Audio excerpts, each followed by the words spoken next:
No more tears, only dreams.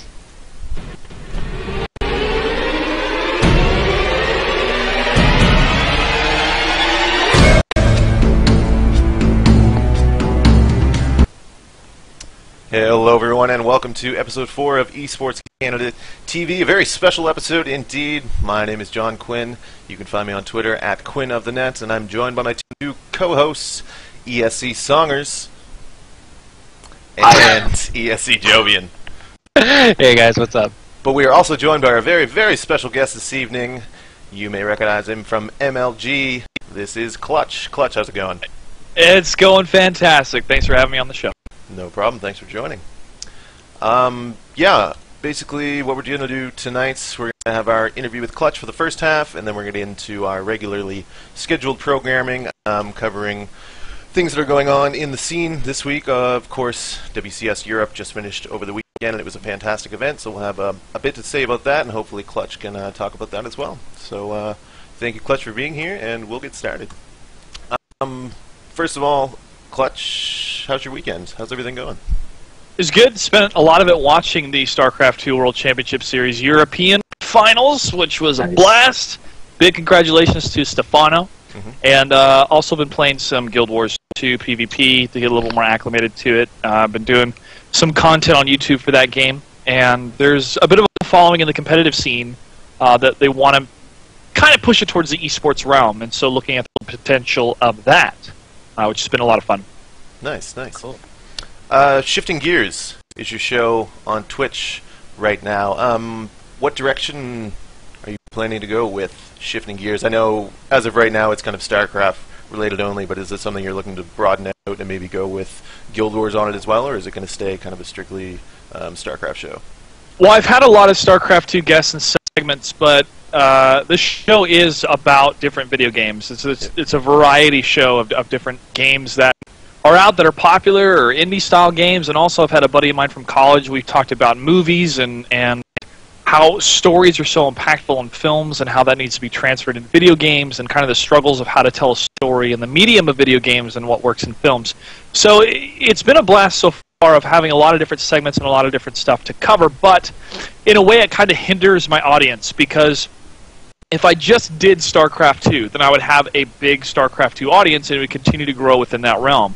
But because I do a different game almost every week, or a different type segment almost every week, it varies the audience, and I'll post in different Reddit threads on different subreddits for the different games saying, hey, you know, people know me from the esports world and StarCraft 2, but I'm talking about Diablo 3 tonight, or I'm talking about Guild Wars 2 tonight.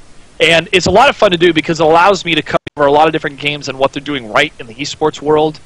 For example, Natural Selection 2 has an incredible spectator mode that actually has a built-in telestrator in the game that you can draw on and show different tactics and draw on the map.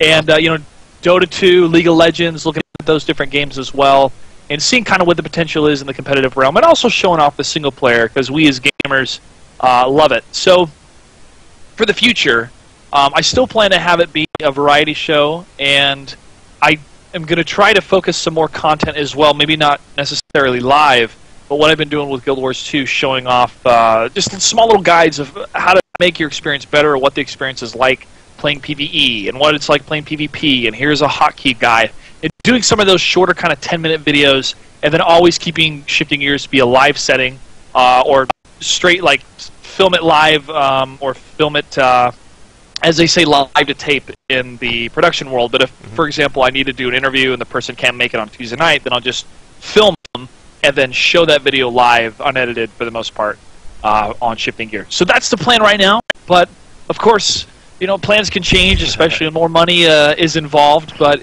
it's been a blast so far, and I've enjoyed doing it. And you do keep a more regular schedule as opposed to, like, State of the Game? Yeah, State of the Game. Well, yeah. It hasn't been on in so long, I forgot the name. Yeah, just working on some things for that show, but it's funny, too, because when I would post in StarCraft Reddit, people would say, well, you know, I wish State of the Game would be this frequent or have a set schedule. And it's difficult for that format for JP and the rest of the players because their schedules vary so much. But I feel that DJ Wheat is one of the pillars we have in esports content in terms of shows with a thick schedule on One More Game TV, where he has Kings of 10 on Monday, and then Inside the Game on Tuesday, and then Live on 3 on Wednesday, all at 7 o'clock. And I definitely make sure to watch Inside the Game and Live on 3 every week. And I'll tune into Kings of 10 here and there, or play it in the background to have some fun with the chat. So it's important to have that kind of set structure, that set schedule, so the audience knows what time to tune in. Yep. And of course, did you want to plug Shifting Gears right now of when and where we can tune in? Sure. You guys can watch Shifting Gears Tuesday night at 10 p.m. Eastern on twitch.tv/clutch08. I believe that will be the same time for the rest of the year, but some things may change. So, of course, I'll let everybody know any information regarding the show. I have 2 threads in Team Liquid. I have the Clutch 08 thread for streaming. I have the Shifting Gears show thread. And, of course, if it's StarCraft 2 related, I'll make a post in Reddit if it's for StarCraft 2. If it's for a different game, I'll post in there as well. And then on Twitter, I'll say what it is. Perfect. And what's coming up Tuesday? Tuesday night's going to be a straight PvP focus on Guild Wars 2. Last week we did a PvE focus, and so in this upcoming episode, I'll try to get some people that are working in the PvP scene right now. They had a couple of them call in last week to talk about what's needed, what does ArenaNet need to do, spectator mode, game type mode, and to show off what the PvP is like in the game. Fantastic. I'm definitely going to tune into Shipping Gears tomorrow night, obviously to Tuesday, 10 Eastern on Twitch. Nice. I didn't know this, and when we began making the show notes and everything, someone wrote down that you started at MLG as a cameraman. That was Frank. Thank you, Frank, for doing that. I did. Am I right? I did. Yes. You are right. You're correct. Good job, Frank. Good research. So did you want to finish the question there, John? So you started as a cameraman. How did that start? Like, how did you get involved with MLG in that aspect? And how did it kind of bounce from there to more in front of the camera as opposed to behind it? Well, with StarCraft 2, I played the beta. I was super excited for the release. I actually took a whole week off from work for it. When I used to work in accounting in a company here in Virginia Beach, Virginia, where my family lives, and then I went to school out in Norfolk, Virginia for a number of years. Just recently graduated. But during that time, I had heard of Major League Gaming, I believe before in the Halo scene, but they announced they were doing the first StarCraft 2 tournament in North America. And I thought, I want to compete. I want to go and I want to compete. So I tried to get a competitor's pass, but my browser crapped out on me. Just all these errors came up. This error I never seen before. On MLG's website's not the best website, so it might have been that. So I actually downloaded another browser as fast as possible, opened it up, and they were all sold out. So I was a little bit bummed. But my buddy Wigan, who were real-life friends, he was able to get in as a competitor. So I bought a spectator pass, and myself and another friend, we drove down to Raleigh, North Carolina, which is a 3-4 hour drive away, and we supported them. We met the different pros. I actually interviewed LZ Gamer, In Control, and Machine when we were waiting in line to get into the venue. So it was the first esports interview I ever did, which was a lot of fun, and kind of video documented a bit of what it was like being there. And when we were there, we were looking around to find anyone else that was a StarCraft 2 fan or player. So immediately we thought, okay, if we can find somebody that actually has a driver's license, a.k.a. they're over the age of 16, they're probably here for StarCraft 2 compared to Halo. Because there are so many Halo kids over there. Not to diss Halo, but there's just a certain kind of aura around StarCraft 2 people compared to Halo. So we met Mark Turner and Lee Chen, who both worked at MLG at the time. And we started to discuss StarCraft 2 in the event. We really hit it off and really enjoyed the event, had a good time. I actually got to sit in the player pit and behind Kiwikaki in the finals, and you can actually see me on camera when they were showing the different players, which is pretty funny. Wigan got knocked out by Show, Dignitas Show. Well, he's now no longer at Dignitas, but it was a really good time. And after talking with Lee and Mark and some other people there, Wigan was like, man, I'll send him a message on Team Liquid and we'll see if they have any openings or we could help out. I said, great, let's do that. So I found Wigan found Lee's name on Team Liquid and we sent him a PM and said, hey, this is my YouTube channel, this is my background. I did a video countdown series for StarCraft 2. I'm in the acting world, the production world, and so if you need any help with something, let me know. And he got back to me and said, we have a position open for a cameraman. And this is just a private contract position just for that weekend. This wasn't a full-time job or even a part-time job. It was just for the specific weekends. I said, great, let's do it. So I went, and I was a cameraman along with Ryan Cole, a.k.a. Coley, and we did awesome, man. Like, we tried to come up with new ideas. And I don't want to boast too bit, but we tried to come up with new ideas and different things we could do to make the production better. And every event we would try to do that. And we went from one bench for the audience for StarCraft 2 to what you guys see today in 2 years. So that was the rest of the 2010 season. It really started to build up. 2011, things changed. The format changed. MLG, with its inclusion of StarCraft 2 in the pro circuit scene, got turned on its head. They were not anticipating the amount of hype and people and viewership and live audience that was there for StarCraft 2. So that changed a lot of things. It changed their format and how they designed the actual show floor. So they didn't need me as a cameraman anymore. And instead, they decided to bring me back on as a production assistant. And so at MLG Columbus, I came back, and I helped wrangle and greet and take care of the Korean players that were there for the first GSL partnership program. I took that as a very big honor. It was a very big deal. And along with the MLG staff, worked really hard to make that event amazing. And I was all over the place on the floor, communicating with the production staff, with the players. If there was an issue with, for example, Osira's keyboard and mouse weren't working because of drivers, and try to communicate with him using Google Translate on my phone. Wow. Then there was an issue. There was an issue with the Korean client, because there's two different Korean clients. There's one that has the blood that's black, and there's one that has the blood that's red. And Osira's client had black blood, and so it was kind of messing him up for a bit. And I was asking him, "What do you want to do?" And he told me, "Wait." And I said, "Okay." I waited, and he got adjusted.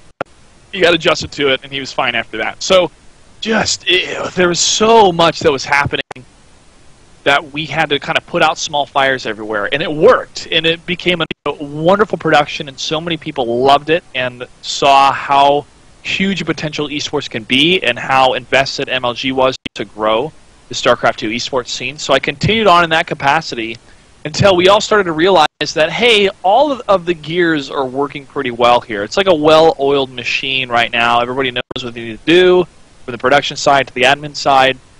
And so I wasn't really doing less per se, but I wasn't in a frantic mode all the time. And at every event, even as a cameraman, at every event, I brought with me a button-down shirt and a suit jacket, just in case. Wow. Just in case they needed talent. And League of Legends got added to the Pro Circuit event in 2011, but there was an issue with the spectator client. And I was actually a production assistant for StarCraft 2 and League of Legends since I played both the games, and I was trying to help the director to show key things in the game and to talk a little bit more about the players and just to help them out in general. I told him, if you need me to be on camera, I have a suit jacket and a shirt. And he kind of gave me like a okay kind of thing, like, all right, we'll see. And because the spectator client was not working correctly, they had a lot of downtime. They just had the casters that were pretty much just talking about what they couldn't see really, or what the audience couldn't see. And so they decided to throw me out in the pit, or near the pit where the players were, and I got on camera. I'm like, hey guys, there's Clutch here. Right now, we apologize, you can't see the game, but it's just neck and neck. It's 20 minutes in. They have the same turret loss, the same kind of gold amount, whatever. I was just pretty much describing the game, but not giving away too much information. Just pretty much saying what the numbers were on the screens. And I remember this kid that turned to me after I was done and said, "That was really epic." And I said, "Thanks, man."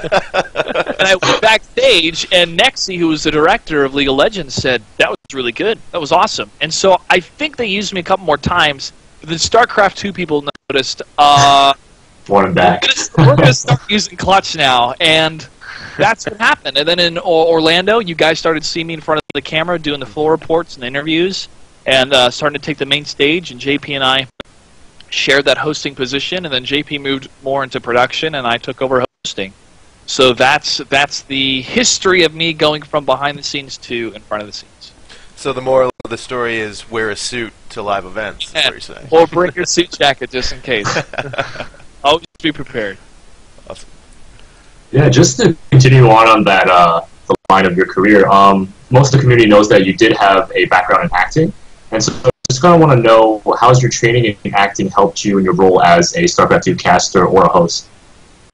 Well, in the acting world, you have two types of formats. You have theater, which is live, obviously in front of an audience, then you have camera work.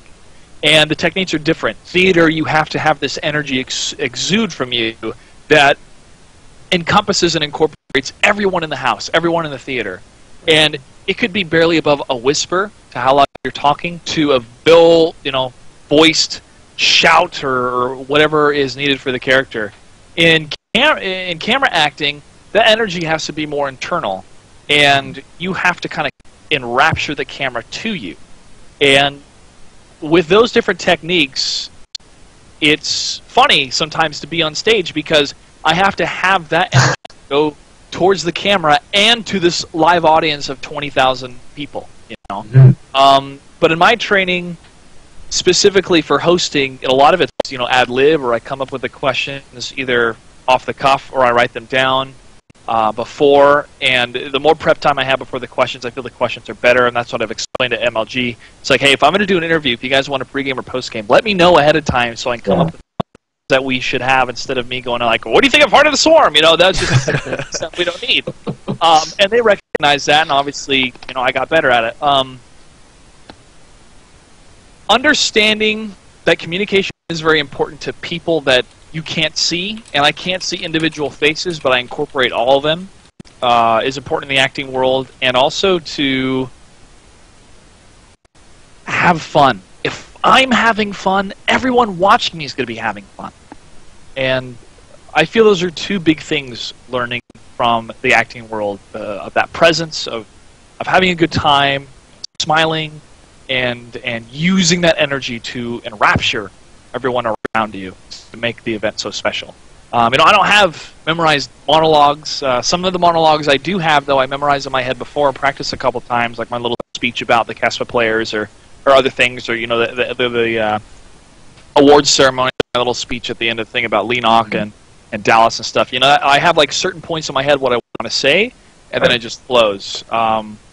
Which is important to have too. Like, if you mess up a line or somebody messes up a line on stage, you know, there's no cut, there's no editing. That you keep going and you stay in character and you work off each other to work around it or move through it, and you go. And for the most part, the audience is going to have no idea what happened, and they're going to think it was part of the show.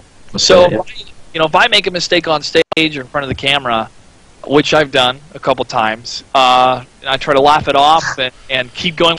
I'm not going to like drop the mic and quit. I keep going and make sure that it's done right and then move on. And yeah, I'll feel horrible for a while. I mean, I don't want to make any mistakes. Nobody wants to make any mistakes, but you trudge through it. And it's when you make mistakes that defines your professionalism. You know, how do you handle mistakes? Are you able to overcome them? Do you laugh it off? Do you move on, or do you let it affect you a lot? Definitely. Yeah, that's actually a really good insight. That's really cool. Like, just the amount of energy you bring to events, I think everyone can tell, everyone can see that the crowd just goes wild when you like go out there like pumping the players. It's really awesome. A question that a lot of I guess Canadian like gamers want to know is that, you know, you were there for NASL Toronto, and I don't know if you can say much about this, but how soon do you think another major gaming event will come up north? Well, you know, the cyber active folks are they're tweeting some things recently, and they have some pretty good goals, I feel. A lot of it's just budget and logistics with leagues. I was so thrilled to be a part of the NASL Toronto, Canada event. It was phenomenal, really was. And the amount of hype and energy per fan that was there rivaled the amount of fandom and energy that was there for the CASPA intros. I mean, everyone was so pumped to be there, to be a part of it, and to have Canada represent. And I feel that a lot of leagues saw that. You know, Toronto's one place, Montreal's another place, Vancouver's another place. So there's 3 major hubs where esports definitely thrives. And it's going to be up to the people that make the budget decisions whether it's going to happen or not. But I feel that with the amount of talent that you guys have, and the amount of talented players, the university communities, and also with more interest monetarily and also talent-wise interested in esports, I feel that Canada maybe can have a bigger representation of themselves. Maybe, I don't know if a specific league, but maybe a branch of a league or something. It's definitely there. You just got to work together to build it. But who knows? MLG Vancouver, that'd be amazing. That'd be cool. That would be really cool. NASL Montreal, that'd be fantastic. Yeah, we were all there at NASL Toronto, and it was such an awesome experience. So we're definitely stoked if it comes again. That would be amazing. We really hope it does. And actually, at sell the East Coast, John. At the NASL Toronto, you were actually in an interview, and I heard you say that you said esports is a rising community of gamers that is moving into the media sphere. So how important is it for shows like yours and even shows like our ESC.TV to exist to promote esports? Well, content's very important because you're generating something that is archived, that is accessible, not just live, that people can view it almost anytime they want with almost any kind of device that can access the internet. I can watch. I was actually watching the WCS Europe Finals on my phone driving. I was watching it when I was driving, but I had it playing in my car. I mean, the technology is amazing for anyone to become a distributor of their own content. So that being said, it's also important because it trains the people making it. It trains you in media experience. It trains you in how to write a show, how to host a show, how to find somebody that can do graphics for your show, how to organize a scheduling format, how to have backup plans if a guest can't be on, how to do actually good interview questions for the amount of time you have allotted, how to be a host. I mean, there's so many things that you do just setting this stuff up that trains you for a career in media. So in my respect, in my opinion, I feel that's very important. Now, do all of the best shows have the most viewers? In my opinion, no. And that's kind of tough because a lot of it is who got their foot in the door first and established themselves, and the other one is who you know, who's going to retweet you, who's going to come up on your show. So what people can do now to start up is to be consistent. And if you don't have the hardware to stream live, then make videos and post them on YouTube. And go that route at first, and then work towards the hardware to make it live. And if you are consistent, and if you have a quality and a specific flavor to your content, if it's not, oh, I want to emulate the success this person has and do everything the same way they did, I mean, you can only get so far. You have to have something, a niche, a hook, that people are excited about. I mean, you guys representing Canada is a niche. It's a hook. It's something that you have that a lot of people don't. And you can use that to propel yourself.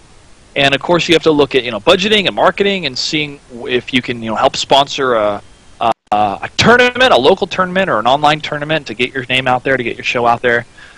But in my experience, it's been important, and it's helped me be a better host just by hosting my own show. Some people say that, when I've talked to some people about this, some people feel that esports should turn into the public sphere, kind of like what you were saying, how this is coming into the media sphere, just as much as like a football or a hockey. And then other people think, no, esports should kind of live in its own thing. It's its own thing. It doesn't have to follow or emulate that. Where do you stand? Do you feel that esports is moving towards that? Should it move towards that? How do you feel about that? Move towards, this idea of becoming like one of the main sports like football or hockey? When I think about that train of thought or that question, I think immediately about production value. B-filler content, different interviews, the lighting, the graphics, all of those things. And I feel that esports should be at that level. It should be at that traditional sports production level. We see a lot of that with DreamHack. They have multiple cameras there. They got lights going crazy. They may need to find some different music besides dubstep. Don't get me wrong. I like dubstep, just not every song, Yeah. So you look at that production value, and it's way easier to sell to somebody that's never seen esports before but is interested in, wait, this 18 to 30 demographic is watching an MLG event or an esports event more than they watch the Rose Bowl? I want to put my money in that. That's, guaranteed demographics. And if you can show that's what the production value is, they'll think, this is so easy to transfer traditional sports to this, to esports. But it shouldn't be at the cost of esports losing its soul. No, I think that there's a certain amount of freedom and interactivity that we have with the viewers because it's on the internet than you do on television. Television, you'll tweet, a reporter, and out of the 50,000 tweets somebody sends, they choose one. On Larry King Live, they choose one tweet, and you think, yes, that's my tweet, but that's it. Like, they hear your name once, and that's it. If you watching DreamHack or watching the other events or being a part of the other events, I tweeted at the last MLG, I tweeted out, hey, if you want a shout out and you're a Barcraft, send me a tweet. And I had like 16 to 20 Barcrafts. And I thought, I'm not going to be selective. I'm going to mention everyone that tweets me. And I did. And they went nuts. John can tell you, they went nuts. Oh, yeah. That is something that's beautiful. And that interactivity that we have between the internet and the viewers is something that I feel is not found in television. And esports can propel that and use that further and show, look at how connected your audience can be with the production. And imagine how connected they can be if your product was part of our production. That kind of sales pitch. So I don't feel that esports has to fit into the television mold. The television mold is built from the 1950s and 60s, and it's declining. It really is. And the whole ad structure and how that works is declining. And the internet is the new form that's coming in. This is the same thing that's happened in history with radio. Radio was number one, and then television came out, and then radio started to decline.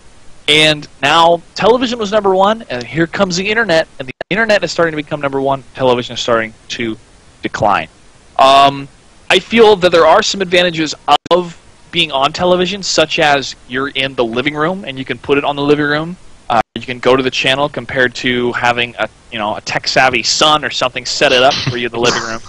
It's a little bit easier accessible to the older generations, but I don't feel that we have to change our format in order to fit that. I think the Swedish television format of them just showing the games of what's happening is really cool as well. I actually haven't seen the format because I don't live in Sweden, but it's so amazing to have that on the Swedish television system. So that's my stance on it, and time will tell. Yeah.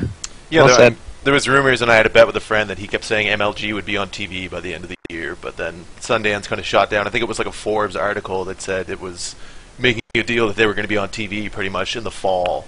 That came out at the beginning of the summer, but I think it's more 2013 we're going to see something at least. Well, I mean, I feel that CBS can definitely get involved since they partnered. CBS Interactive partnered with NASL and MLG. It's quite possible, and CBS has a great online format structure of streaming basketball games. I was talking to Daryl Morey about that, the general manager of the Houston Rockets, and there's also some technical issues sometimes, but you can watch basketball games on your computer now. That's great. It's fantastic.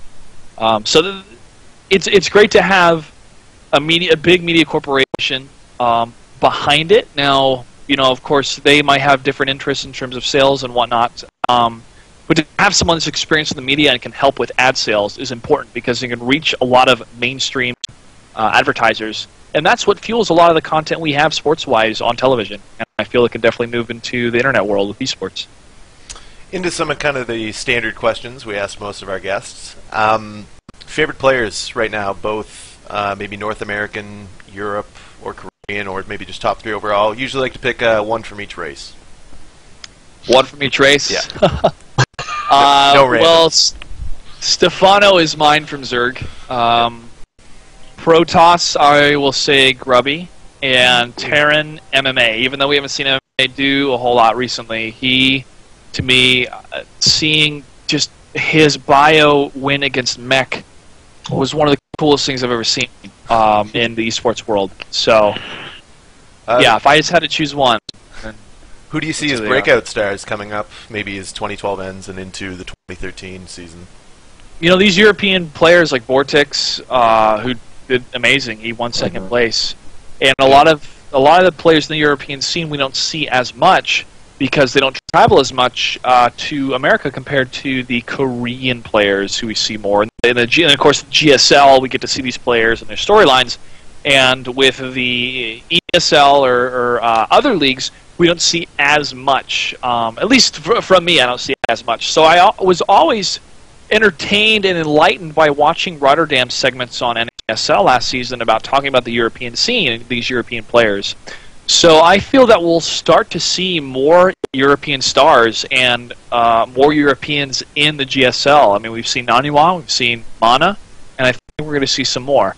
North America, Scarlett is one of the biggest contenders we have out of North America. She does a great job, and she plays very strong. I think Quantic Illusion is another one that has some interesting Terran gameplay. That he's young, but he's growing, and I think he's a rising star. And this last MLG, Sasquatch did well. And some people argue, well, the placement system and whatnot and how it worked. It's like, you can argue whatever you want to argue. He is the first American player from the United States of America to win money at an MLG event this year, period. So, yeah, and I sometimes get a little bit tired of hearing the cynicism from people about the United States scene or the North American scene. And to me, you can draw a line in the sand, and you can either continue to be cynical or you can start being supportive. And with these team houses and the WCS and having the U.S., Mexico, and Canada finals and the North America finals, those are big deals. Those are benchmarks in order to help the scene in the West. There was a lot of that same cynicism this week when MLG announced the MVP versus Kespa agreement, when it was 12 spots given to North America, and I think it was only 8 to Europe, and people kind of complained about that at the same time. Travel. Yeah. Travel. What's cheaper, American players or European players? And they're an American company too, so. Yeah. Well, you have to realize too, guys, that American or North American advertising dollars care more about U.S. viewers than they do about international viewers. That's how it works, yeah. Your most memorable moments so far in esports, whether it's a moment that you were involved in, like something you were casting or hosting, or something you stood and watched in awe as a spectator? I'll mention 2 from hosting and 1 personal. The 2 from hosting, one, I mean, I have multiple, but I'll single them down. One is the Kespa intros, because, I produced them. I was working with Ryan, who was the producer/director at MLG, and I was telling him what I wanted to do and what format I wanted with where I would stand, where they would stand. I had to get Wani and Sue's help to tell the players, walk across the stage, stand on the other end, and to make that build into Flash. I mean, all those players are special. It's incredible that they should be there. But I said, Flash is going to be the last player, because he's the most decorated player, in my mind. He's going to be last.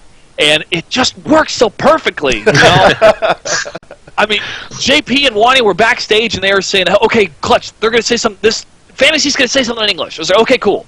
And then like, okay, now 4 more players are going to say something in English. Okay, cool.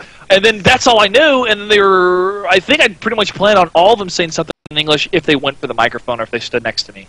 So all of them said something except Calm, I believe. And Letta doing a backflip, and what they said, I had no idea what they're going to say, so I was like, wow, when they said it as well as the whole crowd. So it was such a blast just to be up there, and I'm so grateful the crowd loved it, because to me, that meant so much in my history of Brood War and being a player and respecting what these players had done over in Korea and what they represented of, like, this is the foundation and also the future of esports. And it was just amazing, man. And I had so many people come up to me and tell me, thank you, great job. I mean, I had people from MLG, just thank you so much, that was incredible. A producer or director from a Korean television channel called MLG and said I did a great job. Blizzard loved what I did. So, it was definitely some pressure. I prepared myself once I knew I was going to be introing them for, like half a month or weeks before time, and made sure that it was a memorable moment. And it totally was. The next hosting one, come on, guys. Huck's intro for Canada. Yeah. It's so funny going back and watching the VODs because you can't hear the crowd. Yeah. You just hear me going, for a couple seconds, right? Saying their names really really dramatically and loud because I can't even hear myself saying the stuff in the microphone. And so when you guys were going nuts and I was saying, the hero of Canada, you know, Evil Geniuses, Hawk, and you guys were deafening loud. To me, that is passion for your nation. That's passion for the player that represents your nation and for you guys to be there to represent what Canada Esports is all about. And of course, you did the national anthem, which was fantastic. It's funny. Let me say a little bit more about the national anthem, and then I will talk about my private memorable moment that I love. They were supposed to throw to me for an interview to Scarlett after that game, and it was Day 9 and Zoe who were casting, and I was back on the couch with the microphone ready to go. I had a couple questions, and I heard them go, "Okay, let's go to the lovely Clutch," and there was no cameraman back there. It's like. I heard them kind of talk for a bit, and I decided I'm just going to run out there and say, "Hey, we couldn't get the interview, guys, but wasn't that a great game or something?" And I ran out there on stage, and I hear you guys start doing the national anthem, and so out of respect, even though I'm a U.S. citizen, not a Canadian one, I put my hand over my heart to indicate, like, "Oh, this is cool," and everybody started just standing up, and Zoe said, "Come on, guys, you should be proud of your country," and I felt that was a really cool moment. Okay, the memorable moment. I was at BlizzCon, the last BlizzCon, and I walked into the hotel, and there were members of GSL and MVP and MMA were there. And they were excited to see me. I was like, "Hey, how's it going, guys?" With my limited Korean and their limited English, we try to communicate. But Jayo from Blizzard was there, who translates, and he heads up a lot of the esports stuff for Blizzard in South Korea. And they filmed me and asked me who's going to win. And it was, MVP versus MMA in the BSL finals. And I looked at the camera and I said, MVP's really good, but MMA, he's like my brother. So MMA did a win. And so myself and Galen Andrus, who is a writer for MLG, we were at the event, which was so packed. I mean, the actual stage where the event was happening was full, and then they had it at the main stage, which is huge. I mean, I think they take up most of the convention center in Anaheim. So we were there, and MMA wins. And we are going nuts. And myself and Lee Chen, who works with MLG, we went up to the side of the stage, and I gave MMA a hug because I was so proud of him. And later on, we were talking, and I don't know if it was at BlizzCon or if it was at the next MLG, but he saw the video. He saw the video of me telling the camera that MMA was going to win, and so he told me in English. He's like, "Thank you." Yeah. Nice. So they actually showed our hug on GSL. I think they were congratulating him, which was cool. But those are some very memorable moments for me. That's great. I feel like these might bring up some memorable moments too. Have you ever challenged pro gamers or fellow casters to games?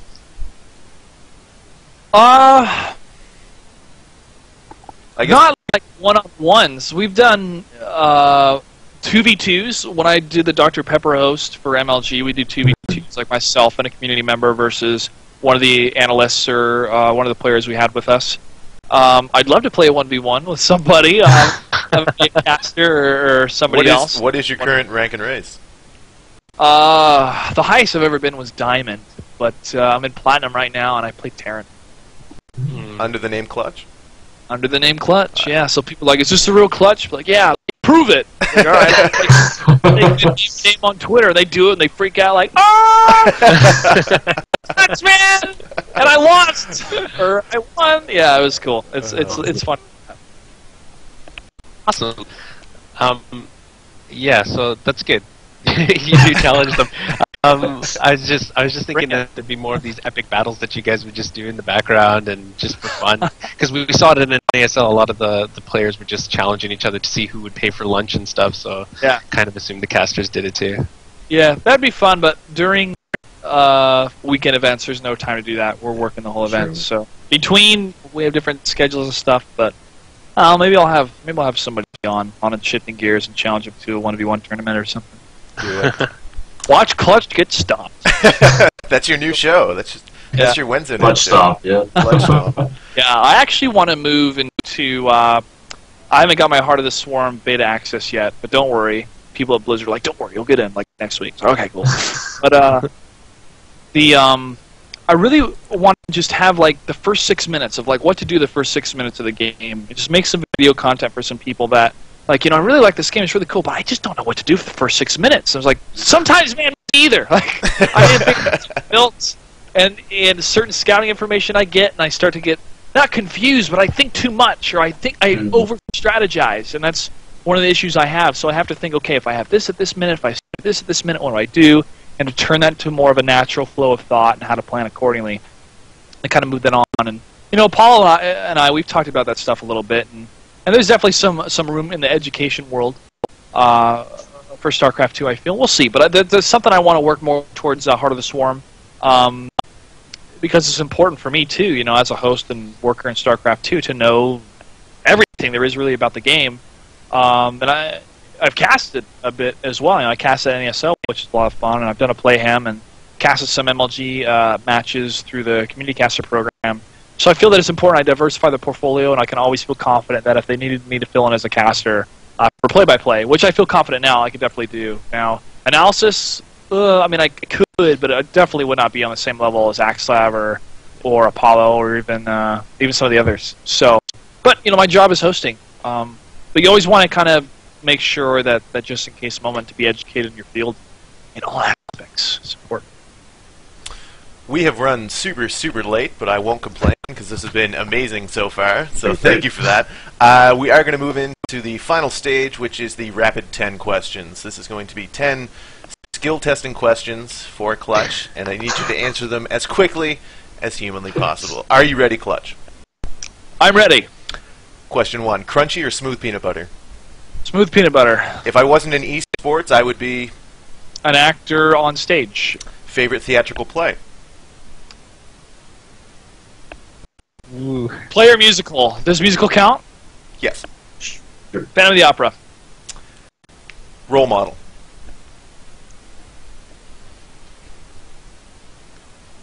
Of all time? George Washington. Most attractive person in esports?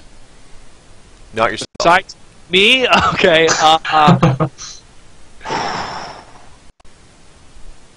Lauren Elise. Favorite unit in StarCraft 2? The Banshee.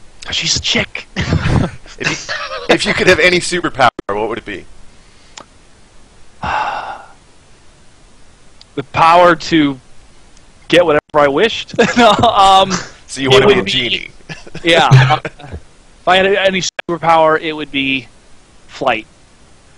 Destructible rocks. Great idea or greatest idea? Great idea. Seinfeld or Friends? Seinfeld. Correct. Do you think that I could make a fanny pack look good? If you were in London, that's funny because fanny packs are... fanny is another name for... Yep. So, if you wear it sideways and have a opposite side of your cap, perhaps. Depends what you put in it. Also correct. I'll tally up the points here. You got 7. 7 out of 10. Great job. That's our highest record so far. So good. It's a C, right? We bring back the highest scores at the end of the year for our Tournament of Champions. One last thing, Clutch, since we have you here. Mark Brown from NASL tweeted earlier this week about some news coming out about you, and I'm not sure if you can or not, but maybe you can. Is there anything that you can say about that and what it possibly might be? Mark Brown, the CFO of the North American Star League, has tweeted about me. Well, I find that very intriguing.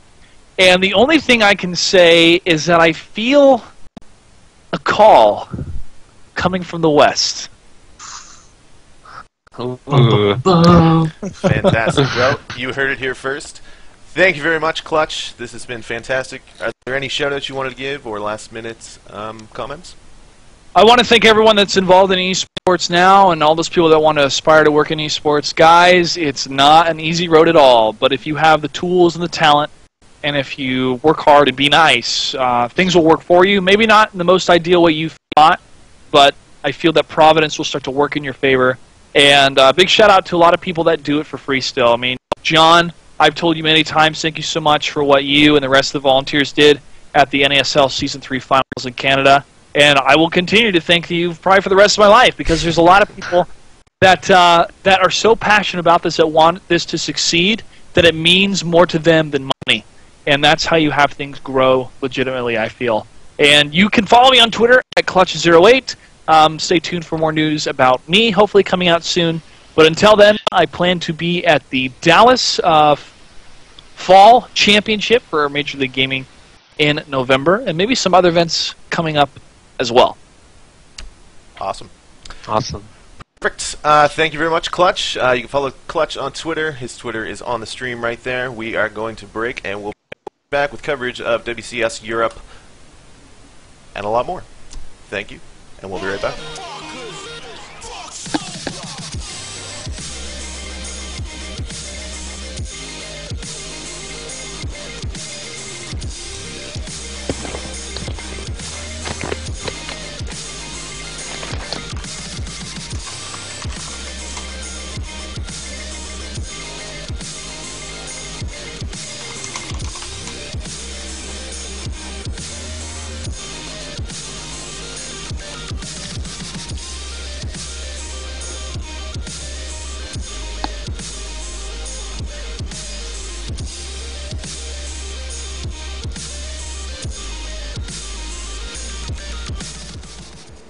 Alright, welcome back everyone. That was our fantastic interview with Clutch. Thank you so much. Is Clutch not the nicest guy on the planet, guys? Is he? Clutch is like the nicest guy I've ever met in my whole life. His level of niceness, like, rivals the level of niceness that unicorns have. Like, he's amazing. I don't know what you just said, little man. I said Clutch is like a unicorn. It's so nice. Well, a little man, John. I think Clutch thanking you at the end really made your head big. Yeah, seriously. Big Oh, if I hear more of this Ivory Castle talk, I swear I'm going to steal this show and make it into my own show. So tune in to Esports Quinn every Monday night at 8 Eastern on EsportsCanadaTV. That show sounds terrible. It's going to be great. It's nearly as many viewers. I'm going to be the guest every single week. Shout out to all the people in the chat who are joining us right now. We do not have too much time left for tonight's show. Clutch was a show hog, and he stole 45 minutes of our lives that we'll never get back. So, Never getting back. Curse you, Clutch. How dare you fill our show with amazing content. Guys, as we all know, WCS Europe happened over the weekend. I finally had the chance to watch a lot of the VODs today, and they were fantastic. Matches that stuck out for you guys? Oh, Right. Well, for me, I got to watch Stefano play Lucifron. I got to see a lot of Stefano's games, and what stood out for me was how he was playing on other people's gear and still absolutely owning people, just showing the power of Zerg and how good he is. So that was really amazing for me. And watching like Lucifron was harassing so much, sending Hellions here and Banshees there, killing like 43 drones, and still Stefano builds and builds and gets this massive army. You just can't stop it. So it was really amazing to watch. The power of Zerg, man. Like, yeah, I saw those games too, and what, 40-something drones died? Or, like, was it 40? Oh, no, man. It was, in Lucifron Stefano, I think it was the other game 1 or game 2, it was 110 drones. 110, wow. That's amazing. 5,500 minerals worth of drones. Doesn't even matter. If I had 300 drones. It doesn't even matter. He ain't even mad. no, he just wobble stomped him. I did love the part at the end when he did beat Vortex in the second best of 3, and Rachel asked, "So easy?" And he said, "Oh yeah, it's easy." And she said, "Why did it take you the second best of 3?" And he's like, "Oh, well, you know, I had to entertain the fans and whatnot." Such a baller. Such a wow. Yeah, he backs it up, but he's got it, yeah. on him. So much for the EG curse, I guess. Yeah, exactly. You guys saw that documentary, right, about the Ichikers? No, tell me about it, Nick. Nick. Yeah, what is this documentary? Hey, the guys, shut up. Okay.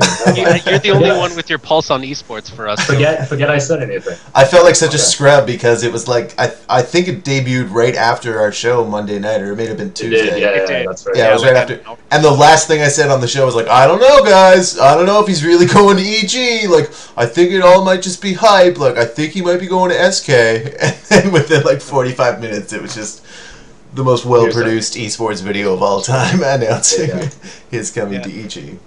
Control saw that, dude. He heard you. And he put that together in 45 minutes. I heard they're doubting us on Esports Canada. We them. must show them the way. Yeah. But another story from WCS was the two Spanish brothers, and like everybody's saying, oh, I didn't know Spain had such a big esports. I guess it really doesn't matter where you are. Esports is huge everywhere, but that was really cool. I almost wanted Lucifron and Vertex to meet in the end, but you know, it's okay. It was still entertaining either way, but it would have been really neat to see that happen. Two Spanish brothers duking it out. No, for sure. It's like, it's a cool thing about esports. You're not limited by, like, in a sense, by any like crazy physical attributes or anything, right? Like, mostly anyone can pick up a keyboard and mouse and just go for it. You have that dedication, you can definitely just make your way up there. It's cool. Yeah. I like it. Yeah, it definitely harked back to Tasteless and Day 9 at the WCG North American qualifiers when they met. They met super early on. There's a really great video called Day 9 Daily Number 100. You guys probably never heard of it or seen it. What is this? Yeah, what is it? Anyway, if you haven't though, you should check it out. It's really informative and really entertaining. But Day 9 goes in depth talking about that. But there was a really great post on Reddit that was taken from V on the 4chan boards of saying everyone was super stoked for Vortex and Lucifron to meet because Tasteless would see the match and then think about his brother, and then they would be reunited and they would both start playing again and like meet in some sort of like GSL final, and Artosis would cast it himself and then like the world would explode. It was I love those predictions they always make. Well, yeah, they're usually correct. I'm pretty sure that Lucifron and Vertex are going to be the next Day 9 and Tasteless. Just much more European flavor. You mean, wait. Oh yeah, they're from Spain. I thought you said it. We are live on air, Nick, in case you forgot. Wait, what are we talking about right I don't think they have the same on-camera skills as Day 9 and Tasteless. Some of their interviews were a little painful to watch. Get out of your crystal tower, John. Spain, they'd be speaking like so eloquently, and it'd be so mellifluous, and their speech would be beautiful, and you have to carp on them because they don't know the English. Did you just use the word mellifluous on stream? Yes. That's wow. I think it's very wordy. You are. You're a walking. Verbose. You're a very walking dictionary.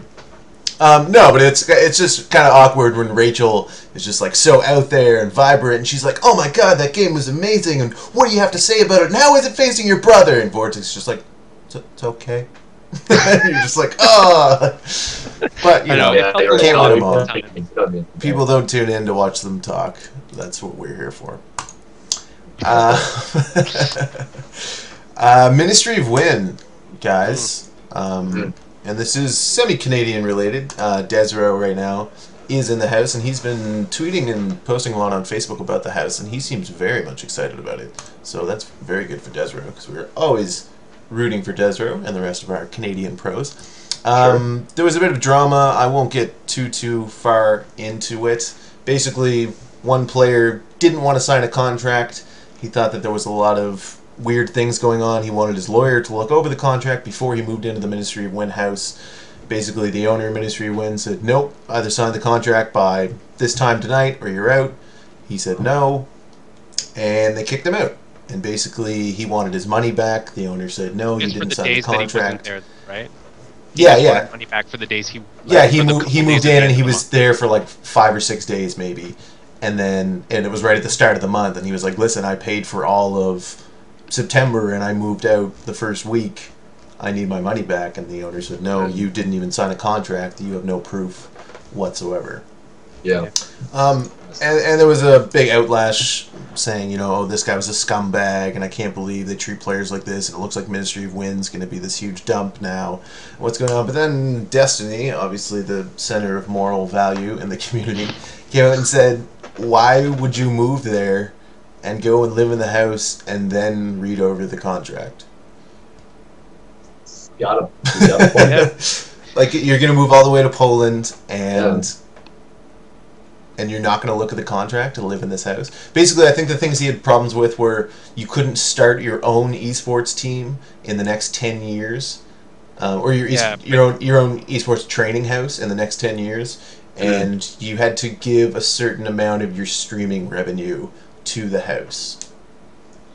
Yeah, he had some beefs and some things he didn't quite understand because he said English wasn't his first language, so he wanted someone with a trained eye and legal tidings to look it over. But I don't know, it'd be interesting to hear what people in the stream feel, because obviously we could have our own opinions, but I'd be really interested to hear what everyone thinks, because I know how I feel. I mean, he was probably really excited to go, so he's just like, well, I'll get this done later. I'm sure I'll sign it. I just need someone to look at it. Couldn't get his P's and Q's lined up, and then eventually they just kicked him out because they were tired of waiting. But from the looks of just from the little that from the biased opinions that I've seen, I feel like the contract seems limiting, really tightening. I didn't like some of the things in the contract that he'd have to agree to. Yeah, I mean, it seems, I don't know, I agree with like giving up some of the stream revenue to a point. I mean, you're kind of streaming on behalf of Ministry of Win because you're using that extra push that they would have, the storied history that would go along with Ministry of Win, and I'm streaming live from their great esports gaming house.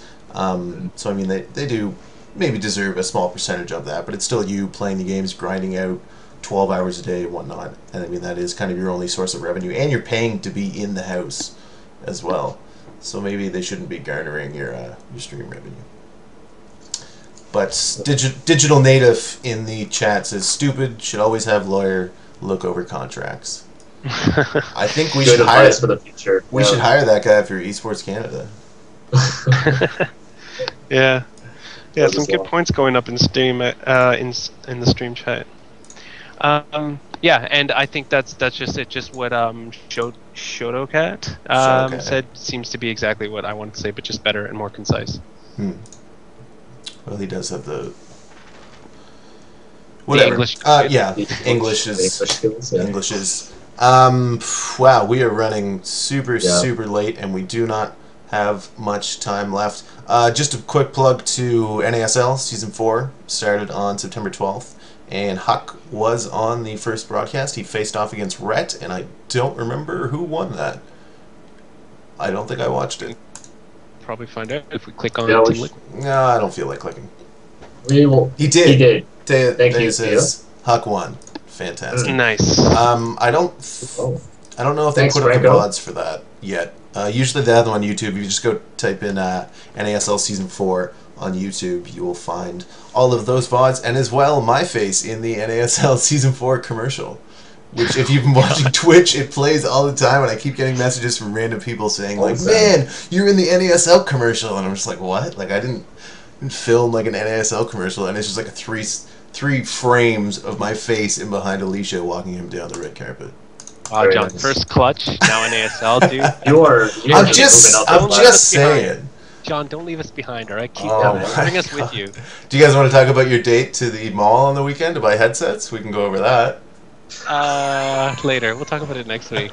Next week. We'll tell you how it went. All that and more coming up next week. We don't have a guest confirmed for next week. It's still up in the air if we are going to have one or not. Everyone message Quantic Black. Tell him to be on our show. Yeah. Everyone right now. As soon as this show ends and after you've signed up for Sticky Flames, and before their stream starts, you have like a 12-second window. Go into Maximus Black's stream. He's obviously streaming because he streams like 18 hours a day. I think he's playing. I think he's playing Dark Souls right now. And I hate that game. Yeah, he seems to like it a lot, but also swears incessantly. Go into his chat and tell him to come on our show. And as well, if you guys have any ideas of who you would like to see on the show, definitely put it up in chat or post it on Facebook or on our Twitter. Facebook and Twitter are on the stream right there. Any last thoughts, guys, before we cut off? I do want to say that I'm excited for the 3 Canadian hopefuls coming out of WCS North America. So we've got Scarlett, Ostoji, and Huck.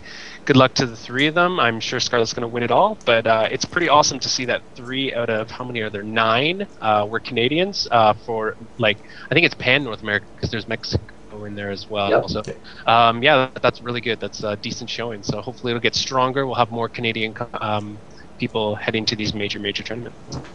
Canada fighting. Yep. Nick, any last words from you? Thank you everyone on the stream for watching our show. We really appreciate your support, and definitely tune in next week. Yeah, guys, same time next week, Monday night at 8 Eastern. We don't have a guest confirmed, but we'll be talking about lots of fun and exciting things. Make sure to give us feedback on Facebook, facebook.com/esportscanada. Find us on Twitter at esports_Canada. And all of our Twitters, personal Twitters, are there on the screen as well. Definitely sign up for Sticky Flames, which is starting right about now. I think the bracket should be up in about 3 minutes. So if you are in bronze, silver, or gold, definitely sign up for that at Zeek.com, Z33K.com. And they're giving away an hour of coaching. So, win. Thank you for tuning in, everyone, and we'll be back next week. Bye-bye. Thanks, everyone. Bye.